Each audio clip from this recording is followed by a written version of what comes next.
Bellator 299 this Saturday night from Dublin, Ireland. In the main event, it will be Johnny Eblen versus Fabian Edwards for the Bellator Middleweight Championship. Now, it doesn't appear like Bellator is closing operations as of yet. It feels like they're going to still be around at least for a little bit. I don't know. It seems like the PFL is not going to buy Bellator, so Bellator is going to remain its own thing, but really how many events can they afford to run? I don't know. They have Bellator 299 scheduled. They have obviously 300 with those 4 title fights scheduled. They also have Bellator 301 scheduled in Chicago as well. After that, I don't know if Bellator will still be a promotion, but for now we still have it. Bellator 299 again from Dublin, Ireland, the main event. Johnny Eblen, Fabian Edwards for the Middleweight Championship. They have booked 21 fights on this card. It's a lot. 21 fights have been booked for this card, but we will go through every single one of them. And folks, if you haven't yet though, make sure that subscribe button down below for some more MMA here on the channel. Yesterday we posted our UFC Fight Night Gamrot versus Fiziev predictions on the channel, so go make sure to check that video out as well. It'll be in the description down below. But now let's get into this 21 fight card. Starting with the first 4, we're gonna do 3 increments of this just because there's a lot of fights and we got to get through them because, man, again, there's just a lot of fights on this card. So these first 12, excuse me if, it's a little bit short, but I think a lot of these fights are, pretty explanatory. They're kind of easy fights to pick, being a lot of Bellator's undercard fights. However, the first fight is actually kind of a tough one to pick. It will be Chera Penko taking on Mackenzie Stiller. We're going to be taking Penko to win this fight by unanimous decision. Penko is on a 3-fight winning streak in Bellator. She is 4-1 overall in the Bellator promotion. Obviously, the one loss being to Danny McCormick back in 2020. She's taking on Mackenzie Stiller, who it's kind of just an unknown. She's coming off a win over Maria Henderson, obviously the wife of Benson Henderson, earlier this year at Bellator 293. She beat her by armbar in the first round. However, I'm going to take the fighter who is 8-3 with 11 fights experience over the 1-0 Mackenzie Stiller. I'm going to take Penko, who is 4-1 in Bellator, to win this fight. I like her to take it by unanimous decision. Next up, we've got Mark Ewan, I believe how you say his name. He's 4-0 taking on Noah. So we got a 4-0 fighter on one side taking another 4-0 fighter. We're going to be taking Mark in this fight. I like what he's been able to do outside Bellator. Obviously, this is Bellator debut. Won his last fight in Aries FC in December of last year. Again, this is a guy who's coming in undefeated. He's got finishes in all 4 of his fights. I think he's able to go out there, and I think he is able to, I think he can probably be able to get a finish in this one. We'll see. We are going to be officially taking him, though, to win that first round knockout. It feels like, again, at Bellator undercard fights are fights where guys can go out and just prove a point. So I think, again, we're going to take him to win it by first round knockout. Again, it feels like the smart pick. Next up, we will have a fight between we'll do this one first. We'll do the heavyweight fight between Sergey and Kasim. Going to take Sergey to win this fight. We're going to take him to win. I know it's cut off. We're going to take him to win this one by first round knockout. It makes sense. He's 10-3 taking on a 7-2 wrestler. Of course, Sergey's last fight, he lost to Tyrell Fortune, where Fortune beat him well, actually, no. I believe, okay, that was the fight where, so I believe, yeah, Sergey got DQ'd, right? So I didn't watch this fight live, but yeah, Sergey was going to win the fight, but the punch is the back of the head, DQs him, so Tyrell Fortune picks up the win by DQ. Sergey gets a second shot now in Bellator, taking on a guy here in Kasim Aras, who is 7-2, a German wrestler, who again has had experience in MMA. This will be his 10th MMA fight, but he lost his first Bellator fight to Davian Franklin, lost it by unanimous decision. Again, the experience side is going to be, and the wins have been on Sergey's side in the past. Again, he's fought against Tyrell Fortune, who is a decent Bellator fighter, decent Bellator heavyweight. He's gone up there. He has looked good. Of course, he got DQ'd, but he's still, again, the meaning behind it, of course, is, Sergey was winning the fight until, of course, he got DQ'd. I'm still going to take him to win this fight, though. I'm going to take him to win by first round knockout. Nico Soli up next. We're going to take him to win, obviously. He's going to take on Roman Debene. Going to take Soli to win this fight by unanimous decision. He's 4-1, obviously an SPG Ireland guy. He beat Camara in his last fight by split decision, his one loss being to George Hardwick back in 2020.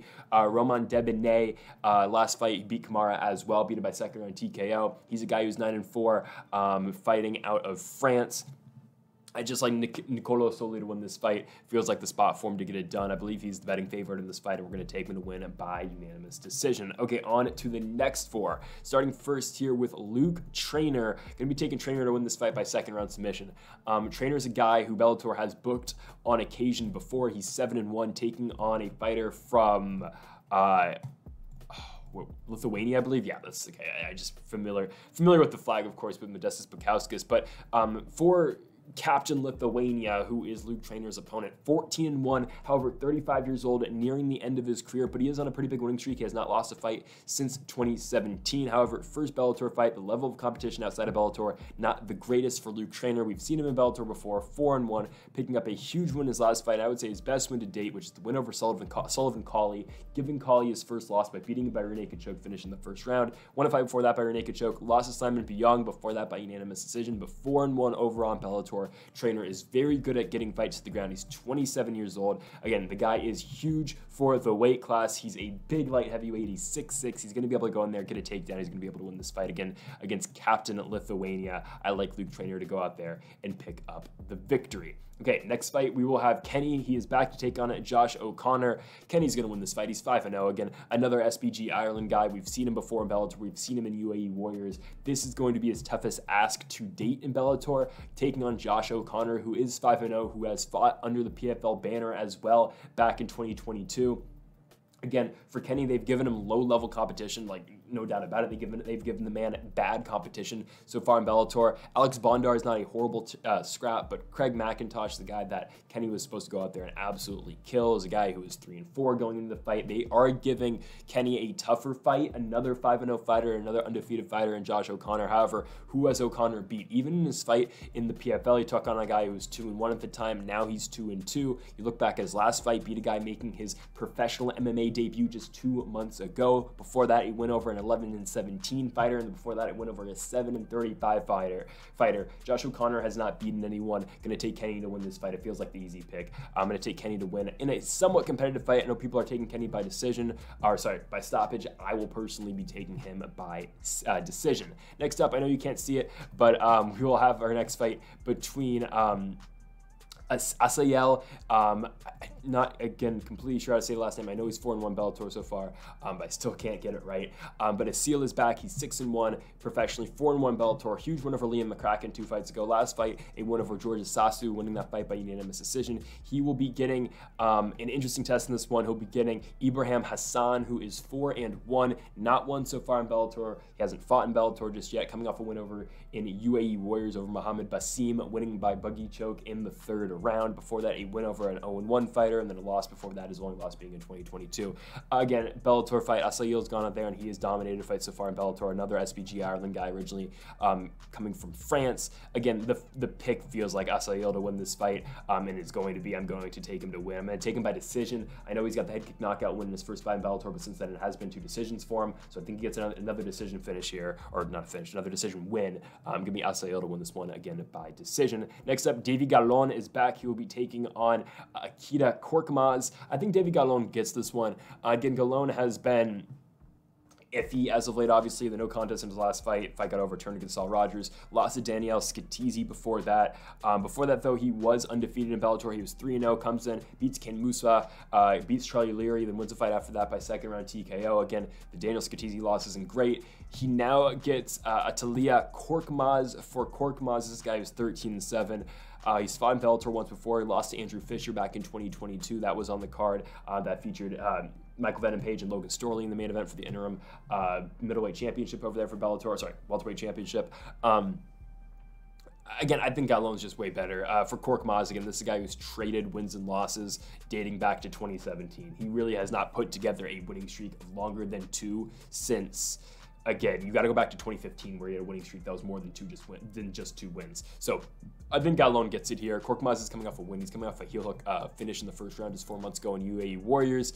He's lost 6 times by decision. I think this will be another decision finish, or, well, it's again, not a finish, but a decision win. I think Davy Gallon gets it again by unanimous decision. Okay, on to the final 4 before we get into the individual fights. Starting first here with Brian Moore and Otto Rodriguez. Going to take Otto Rodriguez to actually get this one over Moore. I just like what we see out of Rodriguez here coming into this fight. He's 13-1, taking on a 16-9 Brian Moore. Everything kind of points to Rodriguez picking up the win. Again, the inactivity is a little bit questionable. He's not fought in over 2 years. That last fight being at LFA 112, the welterweight Grand Prix. You know, he wasn't in the Grand Prix, but he fights at featherweight, obviously, so he was not in the Grand Prix. But again, it was on that card that featured the Grand Prix. Taking on a guy in Brian Moore, who's 7-5 in Bellator. He is on back-to-back. He's won back-to-back fights after dropping one to Nikita Milikov and Jornal Lugo. I think the win over Jordan Winsky was huge, because at the time that was a very, close fight on paper. Now, Winski has not looked great since the Brian Moore fight. That was his first fight in Bellator. Then he beats Ryan De La Cruz. Then you're thinking, okay, they give him Brett Johns. Johns goes in there and beats him, and they just lost the last fight in LFA. And obviously, Jordan Winski with one of the most interesting nicknames you are going to see. Jordan, I'm gonna Winski. That's his nickname, I'm gonna. Anyways, for Brian Morgan, 2 wins back-to-back are good, but again, I just think Otto Rodriguez is the way better fighter. You look at what he's been able to do. Rodriguez is 13-1. He is 35 years old. That is something to play a fact in this one, but he's still the younger fighter in this fight. It's just that the experience that he's gotten under a big promotion like Bellator sure hasn't been there for Rodriguez like it has for Brian Moore. Nonetheless, though, I think Rodriguez picks up the win. I'm going to take him to win by a decision. I just think he's the better fighter, and I think Brian Moore, I think he's got still more left in the tank, I guess, for 2 older guys. I think Rodriguez gets it done by unanimous decision. Next up, Chokheli's fight. I mean, again, what do you expect? Chokheli's going to win. He's taking on a 2-2 Gel Zegers here. Yeah, Chokheli's winning this fight. So again, Chokheli's been one of Bellator's, better prospects that they've been hyping up, and of course they book him against guys they know he can beat. Comes in, he fights Junior Morgan his first fight. He beats Morgan by first round guillotine choke, then beats Kai Stevens after that, then wins a fight over Dorvel Jordan, and then didn't fight in Bellator's last fight 3 months ago, beat Andre Ferreira in Clan Wars 47 in Belfast, Northern Ireland for the Clan Wars Lightweight Championship. He wins it against a 2-4 Andre Ferreira, so I guess Chokheli is now the Clan Wars Lightweight Champion. Okay, that's besides the fact that Chokheli is going to go out here and absolutely smash Gel Zegers in this fight. I don't even know who this is. He lost his last fight to a guy who's 0-0. That's all you need to hear. Chokheli wins this fight. He absolutely kills him. I guess Zegers' nickname is Barbarius in all caps. Yeah, Chokheli wins by first round submission. Next up, Hassan Magomedsharipov taking on Piotr. Piotr is back. He's been around Bellator for a minute now, but for Hassan Magomedsharipov, obviously related to Zabit Magomedsharipov. Magomedsharipov is 22 years old. This guy is still undefeated. He's 3-0 in Bellator, 8-0 professionally. His last fight ran right through Rafael Hudson, given he was a minus 1,115 favorite in that fight. Piotr will give him a test, but still, Magomedsharipov is going to be around a minus 600 favorite. I think maybe even minus 800 by the time this fight actually starts. Piotr is decent. He came onto the scene at Bellator, obviously beating Pedro Carvalho. That's kind of what got him out there. And then he loses to Richie Small, and then he loses to Yves Landau after that. And now here you go. They give him Hassan Magomedsharipov. Obviously, this is a spot for Magomedsharipov to get a win over a named guy, obviously, because Piotr again will have a name after beating a former title challenger in Pedro Carvalho, who is on the main card taking on Aaron Pico later, I believe in the co-main, actually. But Magomedsharipov should be able to have his way in this fight. It's basically the pick here is, do you think Magomedsharipov beats him by submission? Do you think he beats him by knockout or TKO, basically? I know you can't see the pick. I'm actually taking him to win by decision. I think this will be the toughest fight of his career. I think Piotr will challenge him a little bit on the ground.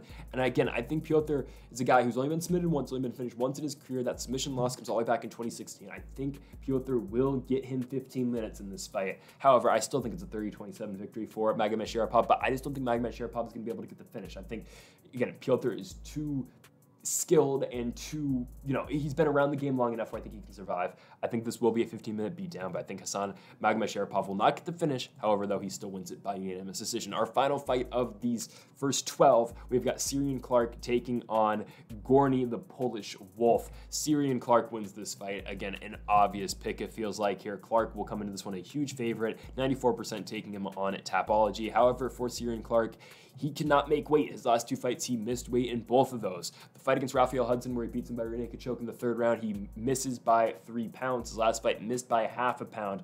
Again, though, they were both wins. This fight is back. This fight's actually not at 145 where he's missed weight. This fight's at 135? Really? Okay, no, it's at a catch weight of 140, I think. I think Tapology's got that wrong. I think it's a catch weight of 140. Still, though, don't really understand that. He hasn't been able to make weight at 145 pounds, and he's going to fight at 140 now. That's something to, again, pay attention to. I know he's a minus 650 favorite, and again, he probably should win Ciryl Clark, but I think a big thing to watch will be the weight. Can he make 140? He's taking on a guy in Gorny here who, again, is 5-3. He has not fought in Bellator just yet. He won a 3-fight losing streak early in his career, then he's won his last 3. Again, this will be all Ciryl Clark. However, I think the big thing to watch out for is the weight, especially at a catch weight of 140. We will see what Ciryl Clark will show up on the scales. However, he's still going to win. Ciryl Clark will get it done by first round submission. Okay, on to the feature fights now. First up, Luka Poclit taking on Roman Faraldo. So for Faraldo, again, this is a guy who was undefeated. He was basically knocking out everyone in his sight at Bellator. He was 8-0, and he runs into Chokheli, and Chokheli beats him by decision. He just wore out Faraldo, and Faraldo could not find the finish, and Chokheli picks up the win. It was the first fight in Faraldo's career that went the distance. Chokheli took him there, and Chokheli beat him by decision. He will be getting a guy here in Luka Poclit who is 9-1, 2-0 Bellator, wins over Dante Shiro, and a win over Oliver Enkamp after that. Again, has put him at that 9-1. Another SBG Ireland guy. Again, I was a little bit questionable about what Poclit has done before the Bellator run, but you know, just because the guys he fought weren't the best. But since he's coming over to Bellator, 2 wins, 2 good wins, 1 by submission, 1 by decision. I think the ground game is going to give Faraldo a lot of trouble here. I think it will, and that's why I'm going to be taking Luka to win this one. I'm going to take him by decision. I think Faraldo will get 15 minutes with him. But however, I just don't know what he's going to be able to do once Luka takes him down. I think that's going to be the big factor in this fight. And obviously, if Faraldo's able to keep this fight on the feet, he's going to win. I don't think that's going to happen. I think Luka's going to mix it up with him a lot. I think, again, he's going to drag him into that 15-minute fight. Chokheli beat him after 15 minutes. Luka's going to do the same thing. Poclit wins this fight by unanimous decision. On it to our next one. Charlie Ward gets Gregory Babene in this fight. Yeah, I'm not picking Charlie Ward to win. Charlie Ward is how old now? He's 42. Another SBG Ireland guy. He is 7-3 in Bellator, but 2 straight losses to Fabian Edwards and Mike Shipman.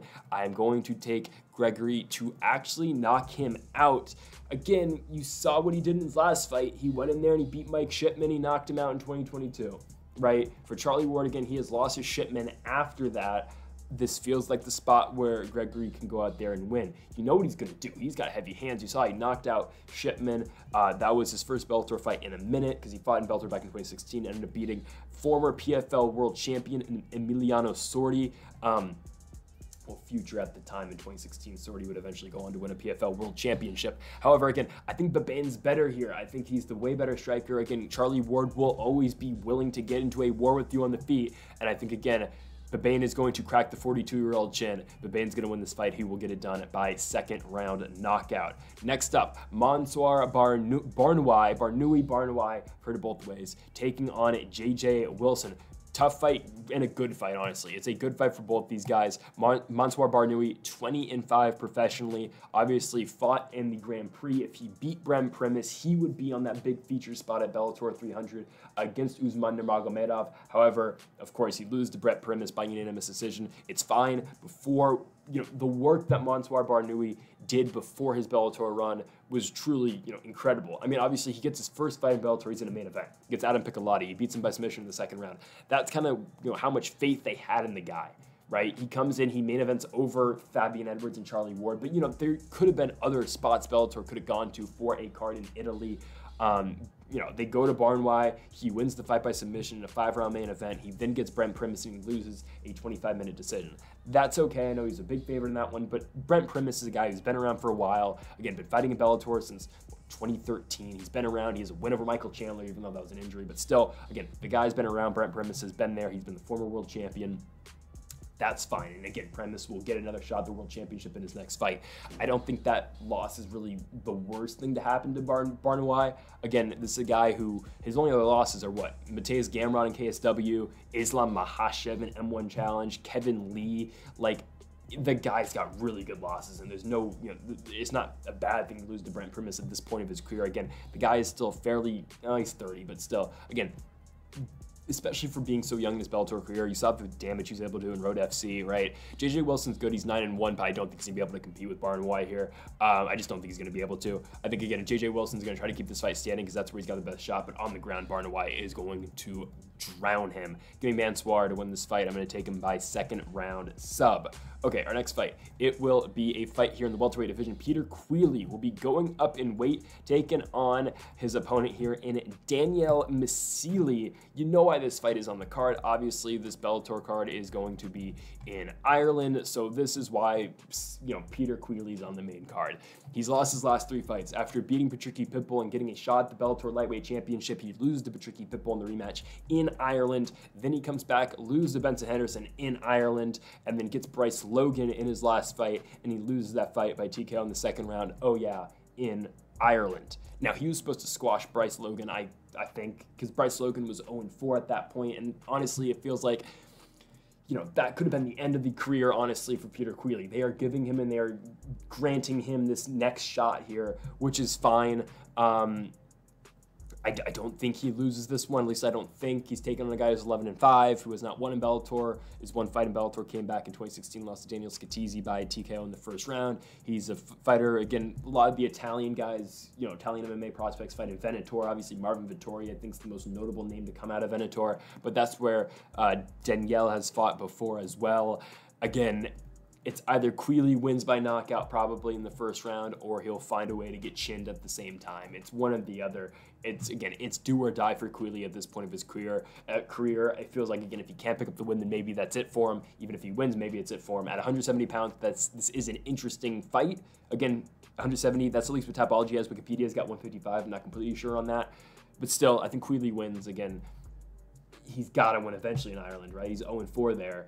Since fighting for the world title, I think Queally wins. We'll take him by first round KO. Don't put money on that, though, because he could definitely lose, even with Daniel being a plus 300 dog. Okay, on to the main card. Levon Chokheli taking on Sabah Homasi. So again, Levon Chokheli, we talked about him earlier, picking up the win over Juan Roman Faraldo. Since then, he came back and he beat Michael Lombardo by unanimous decision. He's good. You know, Levon Chokheli is a very solid guy. He's 3-2. The losses are going to be to Kyle Crutchmer and Gochi Yamuchi. You know how good Yamuchi is. Crutchmer isn't bad in his own right. Again, Crutchmer's got 6-2 in Bellator now.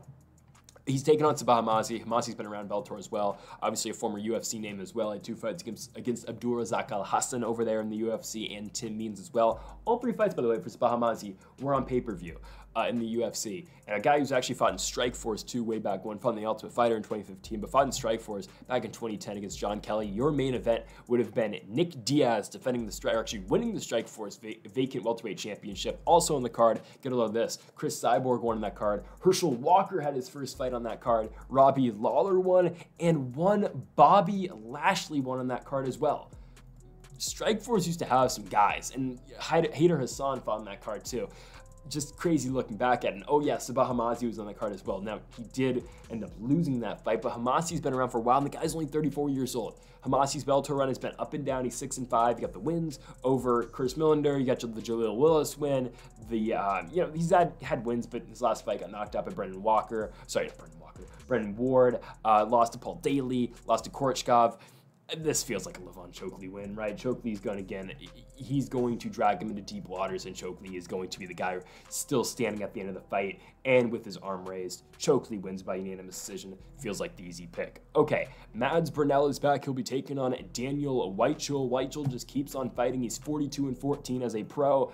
Mads Burnell is coming off back-to-back losses after fighting Adam Borch in a main event where, again, a title eliminator. Winner was going to fight Patricio Pitbull. He loses to Borch in a 5-round main event, a fight that he was a over 2-1 favorite in. Comes back, loses to Pedro Carvalho. Yeah, he lost to Pedro Carvalho. I don't think Carvalho's very good. Seriously.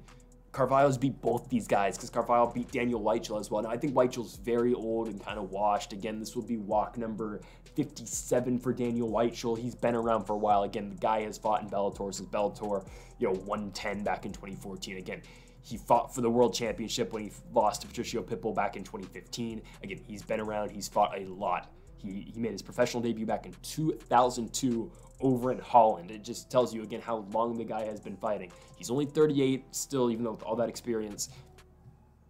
If Mads Burnell, again, he's coming off a win over Justin Gonzalez too. Mads Burnell should win this fight. Like, I know the Pedro Carvalho loss really sucks, but still, Mads Burnell's a guy who got a tough shake in the UFC, got dropped after losing to Arnold Allen, right? The guy's still good. He's got very good skills on the ground. I think Mads Burnell should be able to take this fight any way he wants it. Burnell wins this fight by unanimous decision. Again, I know the Carvalho win really sucks, but still, Mads Burnell's only 29 years old, really coming into his own. Technically has not hit his prime yet. Mads Burnell's going to win this fight. I like him to take this one by unanimous decision. Okay, this fight. Sinead Kavanagh taking on Sarah Collins. We're going with the underdog. We're going to take Sarah Collins to win this fight. Just because, like, I don't know. Sinead Kavanagh, I've picked Sinead Kavanagh a lot. I'm surprised she's not getting her title shot because I remember one Scott Coker said that after she beat Leah McCord, even though she blew out her knee in that fight and wasn't going to fight for another year, Scott Coker said, yeah, she's fighting for the belt next, even though she just lost to Cyborg. that never happened, which I'm fine with, because I don't need to see Sinead Kavanagh lose to Chris Cyborg again. Even though Kavanagh in that fight, give her credit, went up there and went out swinging and eventually just got popped and knocked out. Still, though, don't need to see that again. Sinead Kavanagh is back. She's won twice since the Cyborg lost. The wins over Leah McCourt and Janae Harding. She'll be back against Sarah Collins. I think she actually loses. Now, don't think Sinead Kavanagh is all that great, and honestly, I don't think a lot of the 145-pounders in Bellator aren't very great either. So I think, again, if PFL and Bellator were to combine, which seems like they're not going to do, it just seems like PFL's not going to buy them, and instead PFL will probably just buy out the contracts of a lot of these fighters. So I'm not even saying like Sinead Kavanagh is going to get taken in by Bellator, but like Leah McCourt, they're probably going to take just because they're going to try to take Chris Cyborg, and they're going to try to add them to the division to try to make it a tougher division with maybe Kayla Harrison, but definitely Larissa Pacheco, because we can't see Larissa Pacheco beat Olena Kolesnik 3 times. Like we got to watch Marina Mohatina go fight Larissa Pacheco. It's not going to end well for Marina Mohatina in that fight. However, again, Sinead Kavanagh, I don't think the 145-pound division for Bellator is great. I just don't think it is. I think they just got names. I think they just have Chris Cyborg at the top. And yes, Kat Zingano makes them good as well. I think Zingano will be a PFL signing as well, if not a UFC signing, if the UFC is going to try to bring back the 145-pound division. I guess for Norma Dumont, like, do we really want to see Kat Zingano fight for a UFC championship in 2024? No. Now, if they can get Chris Cyborg back, do it. Nunes is gone. Why not? Why wouldn't you bring Cyborg back? Now, I know there's beef with the UFC and Chris Cyborg, but why wouldn't you do that? Why wouldn't you bring in Chris Cyborg? Why wouldn't you bring in, Leah McCourt? Why wouldn't you bring in Kat Zingano? You might as well do it. And hell, if Norma Dumont can somehow beat Chris Cyborg, then boom, UFC's happy. Hell, Holly Holm, give her a shot, like Miesha Tate. No, Tate's down to 25 now. I don't know. But again, if you're going to keep that 145-pound division and you're not going to officially close it, you might as well bring in Chris Cyborg again, right? There's no harm in doing that. She's a former UFC champion. People know who she is, and whoever beats her will get the rub that Amanda Nunes got. As long as someone can beat Cyborg, again, eventually, you're going to get a name out of that. Anyways, Sarah Collins, Sinead Kavanagh. I think Collins wins. She's got one win in Bellator. It's the Pam Sorensen win. And again, is Sorensen the best fighter? No, she's not. Still, though, I'm going to take Sarah Collins. I think she wins. I don't think Sinead Kavanagh is very good. I think Sarah Collins will get her down. I think she will hold her down. I don't think Sinead Kavanagh is well-equipped to fight Collins on the ground. I really like Collins at plus 130 here. I know, again, if it does go to the scorecards, could be tricky because it's Bellator, it's Ireland, who knows. However, again, I think if Collins can get her down and just hold her down, she can eventually get a submission or win by decision. I think I might change that pick. I have decision for now. I might go submission later because I think Sarah Collins is that much better than Sinead Kavanagh. I think Kavanagh's a good boxer. She's there to scrap, but Collins can get her down and hold her down. That's how Collins can win the fight. On to the co-main, Aaron Pico taking on Pedro Carvalho. You know how I feel about Pedro Carvalho. I don't think he's very good. Again, I haven't think Pedro Carvalho. I have a negative connotation against Pedro Carvalho ever since Patricio Pitbull, when Bellator announced the Grand Prix for what was it, 145, and Pitbull gets to pick his fight, and he says, "I want number one easy fight or number one loser." I forget what he said. Something number one easy fight, number one loser. I want Pedro Carvalho. Okay, and he went into that fight, and it was just disgusting. He knocked him out in the first round. Carvalho was obviously the number 8 seed in that tournament, and Patricio Pitbull did what he was supposed to do, closing at a minus 650 favorite. You knew what he was going to do in that fight. And now, Pedro Carvalho has been very up and mainly down since then. However, wins over Daniel Weichel and Mads Burnell. Obviously, the Burnell fight is the biggest win Carvalho has ever had by far. He lost to Jeremy Kennedy in his last fight. The Bellator, I almost want to say the UFC, but Bellator, once again, they have been trying to put a name on Aaron Pico for the longest time. They want Pico to keep winning. This is the spot, co-main event, Pedro Carvalho, knockout first round. That is the biggest way to put names on Aaron Pico. I know Jeremy Kennedy is another guy that's going to be coming up the ranks for Bellator too, who I think, again, if Bellator were to stick around, I think Jeremy Kennedy and Aaron Pico could find themselves in a title fight someday, honestly. Same with Adam Borch, 3 guys who have all fought. Well, Borch hasn't fought Kennedy yet, but still, again, those guys are the younger future of this weight class. Again, you got to see these guys somewhere. I think it's going to be, again, when Bellator folds, I think it's going to be really interesting because a lot of these guys, there's two spots for them to go, realistically. I guess one championship can be a player. Rizin, maybe, because Rizin's already got the built-in connection with Bellator. Honestly, I don't want to see these guys go to Rizin. I just don't want to see it because Rizin, accessibility-wise, is not great here in the States. It's just not, and doesn't get a lot of attention on it for reason, I guess. So I just just don't want to see these guys go to Ryzen. I think it's a lot better if they go to the PFL, UFC, or one championship. I'd be okay with one championship because the one championship, again, is known out here, and, you know, there's eyes on the product on one championship. But seriously, PFL and the UFC, like, again, if you get Aaron Pico, Jeremy Kennedy, and Adam Borch, like those three guys, the UFC and PFL rosters are going to be a lot bigger. I think it'll be really interesting. A lot of these guys go to the UFC, considering I don't know how many guys PFL can really take because of their season format. I'm assuming they're going to drop a lot of their current guys to take Bellator names, because why wouldn't you? Like, again, if you, like, seriously, if you have the option of taking Hyoji Kudo or Aaron Pico, you're going to take Aaron Pico, right? But it does get tough when you have names like Bubba Jenkins, you got Bren Loughnane, you've got, hell, even Braga and Pinedo, who are in the championship fight. You've got Chris Wade, who's been there for forever. Obviously, they had to let go of Lance Party Palmer, who's fighting in ACA now. But, like, that's going to get interesting. So that's why I think they're going to go to 16, but it's going to be interesting. Again, when all these Bellator guys hit the market, assuming Bellator does fold, I think it's going to make for a lot of interesting scenarios, especially when a guy like Aaron Pico is going to hit the market. Because this is a guy who's been, you know, been pushed a lot by Bellator. He's only 26 years old. Sky's the limit. He's going to beat Carvalho by first round knockout. Another guy's interesting too. Talked about him earlier. Chokheli, Syrian Clark. Where do these guys go, right? Like, you would assume they just go to Cage Warriors, but a couple fights, then you're on the contender. Monsvar Barnaoui, like, where does he go? Doesn't go back to Road FC, right? Again, Bellator's got at least 2 more cards. We have a lot of time to still talk about this, but I think it's really interesting that where will these guys go? And I can make a whole video out of that, because there's so many possibilities. Like, does Sergio Pettis go back to the UFC? You know, even you start at 265, where does Ryan Bader go, right? Does Bader really go back to the UFC? Because can he really compete in the heavyweight division? Maybe he could be a top 10 guy, or does he go to the PFL, right? And does he go try to fight Ante Delia and fight Hanan Ferreira? Because there are names over there that a guy like Bader can beat. And, like, seriously, I go on for days about this. Like, where does Vadim Nemkov go? Where does Corey Anderson go? There are guys, and elite-level guys, who are still in Bellator, who, again, Bellator has made the case before that they have guys that can beat the top in the UFC. Where do they end up? And even guys like, again, I swear I'll stop after this name, but, like, even guys like Danny Sabatello, who's lost his last fight against Magomed, he lost his last fight, oh my God, he lost his last fight in the Rising Bellator card. I'm completely blanking on the name. The guy that Rafi Stats beat, the Russian dude. However, I don't know why I'm blanking so much on his name, but still, like, even where does Sabatello go? Because Sabatello is going to fight Rafi and Stats next at Bellator 301. All right, Stats beats him again, I think, right? So where does Sabatello come off of 2 losses? Like, will the PFL really take him into the season after losing 2 fights? Probably won't get the call to the UFC. So where does Sabatello go? He goes to Ryzen, I'm assuming. Like, Bellator free agency is going to be so exciting when a lot of these guys are off the market. However, in this co-main event, Aaron Pico is going to beat Carvalho by first round knockout. And I know I've been holding off for a while, but here's the main event. Johnny Eblen versus Fabian Edwards for the World Championship. I don't know how Fabian Edwards keeps up with the wrestling. It's that simple. I think Eblen's going to take him down and hold him down. Eblen's 13-0. He's undefeated. His last fight was honestly a fight that I kind of forgot happened, where he went out and defended the championship against Anatoly Tokov.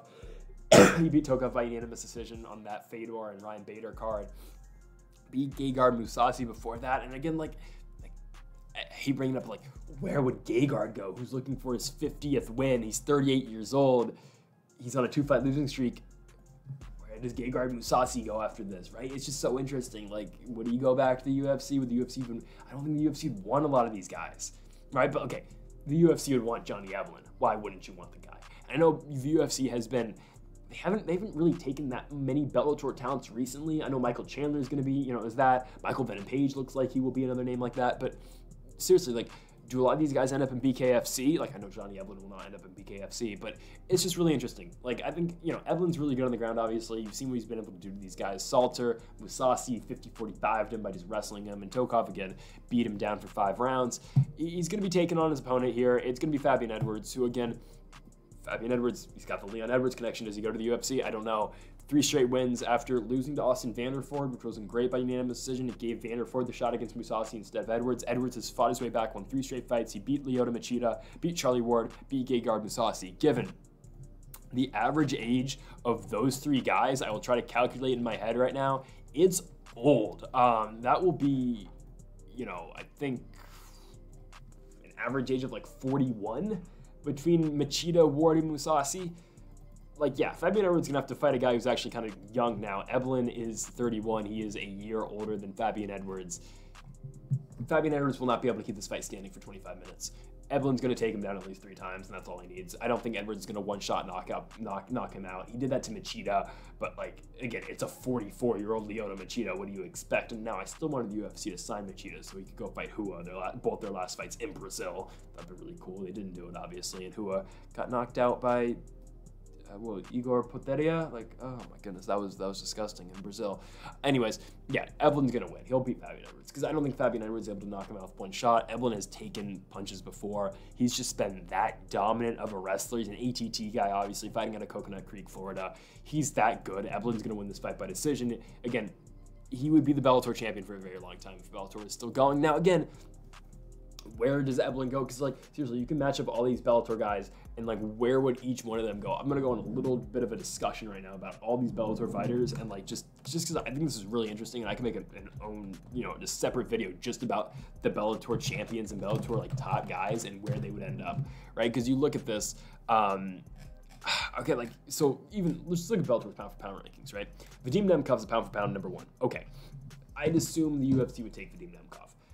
They've taken a guy like Yuri Prohashka before at 205 pounds coming off of Ryzen, right? They'd take a guy like Vadim Nemkov, they'd throw him in there. But again, what Dana White said when someone asked him if he was interested in Bellator and buying Bellator or something, or like if it was a smart purchase of the PFL was thinking about buying Bellator, he'd laugh. He's like, why would you buy a dead promotion?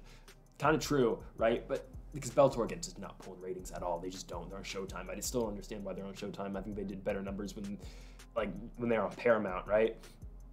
Or Spike TV, what it used to be. So, like, Nemkov, I think the UFC would take a flyer on. Would they really take Patricio Pitbull? I think they would, just because of the Michael Chandler fights, the connection to Chandler, I think they would. I think they'd probably take Patricky, too. Yaroslav Amosov, I think that's gotta be a UFC name, right? Or does the PFL, like, the PFL is gonna try to sign all these guys. So basically, it's just gonna come down to money and who the UFC really wants. Johnny Eblen, I think the UFC would push hard to get him, but he is not the most fan-friendly fighter. However, 185 pounds, because... like, tell me you wouldn't want to see Johnny Eblen versus Bo Nickel. Like, there's a lot of fights that you never thought you'd see until, like, and again, for casual MMA fans, this isn't that exciting. For me, it's kind of exciting, though. Like, again, Eblen going to the UFC creates a lot of matchups. I think he's an instant top 10 guy in the UFC. Yaroslav Amosov, I think, is a top 10 guy straight away in the UFC. However, I don't know if the UFC takes Yaroslav Amosov. I don't know if they do.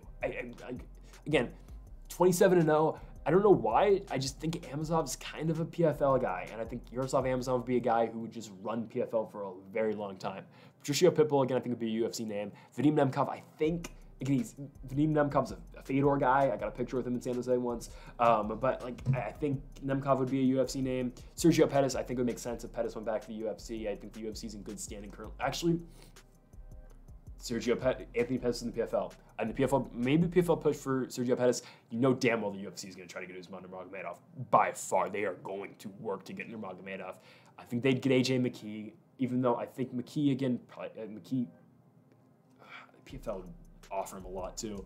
I don't know. I think McKee would probably go to the UFC. I don't think the UFC would take Bader. I think Bader would go back to Bellator. I don't think the UFC is willing to sign these 39-year-old guys, honestly. Patchy Mix, the UFC would definitely take. Corey Anderson, I think, would actually go to the PFL. The women's ranks, again, that's a whole discussion because all these fighters at 145, basically. 125 is interesting. I think the UFC would go after Juliana Velasquez. I think if Lima Lay McFarlane beat Liz Carmouche, they'd go after Lima Lay McFarlane. They probably would not go after Liz Carmouche. They're probably not going to re-sign Liz Carmouche. They'd probably even take Kana Watanabe as well. But I think Carmouche would be a name going to PFL. And there's just so many names. Like, it just gets interesting. When you look at the Bantamweight rankings, right? Like, where's Raufeon Stotts go? He was, on Dana White looking for a fight once upon a time. He loses to Merab Dvalishvili.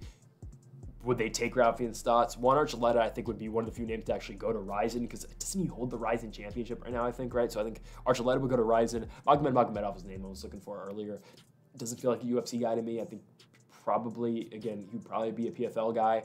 Kyoji Horiguchi, just go back to Ryzen. Sabatello, I think, would probably go to Ryzen, honestly. Leandro Higo, who knows? Enrique Barzola, I don't think the UFC would take back, so maybe the PFL. Jalen Bates, I think that'd be, like, UFC would probably make him finally contender, right? He'd probably win, but who knows? Nikita Milikov probably goes to, like, I don't know, EFC or something. I don't know. I'm just kidding. I'm kind of getting carried away at this point. But I talked about featherweight, right? Like, Borch, I think, would be a great name for the UFC to take. Jeremy Kennedy, Aaron Pico. they probably wouldn't. I don't know if they take a lot of these guys that they've dropped and who have made a name for themselves in Bellator. Like Mads Burnell, I don't know if they take Mads Burnell. I really don't know if they would. They would definitely not take Carvalho. Like Daniel Weichel would be probably just have to retire. Lucas Brennan, though, I think the UFC would take. But I feel like the UFC, like when they made Shitty and Joe Kawani fight in the Contender Series, they do that to a lot of these guys as well. Like I think they make Justin Gonzalez maybe, but I think they'd make Lucas Brennan fight on the Contender. I think they'd make Jalen Bates fight in the Contender. I think they'd make like Archie Colgan fight in the Contender if they got a hold of these guys. But like even lightweight stacked, right? Like okay, Patricky Pitbull, I think he'd probably be a PFL name. But honestly, maybe UFC, right? Alexander Chablis, just doesn't seem like a UFC name to me. I think he'd probably get the PFL bag. Tafik Masayev, I think would go back to Ryzen. Brent Primus, I don't think UFC would take Brent Primus. I just don't think so. I don't think they'd take Sydney Outlaw as well. I think they'd try for AJ McKee, but I think PFL would offer McKee more.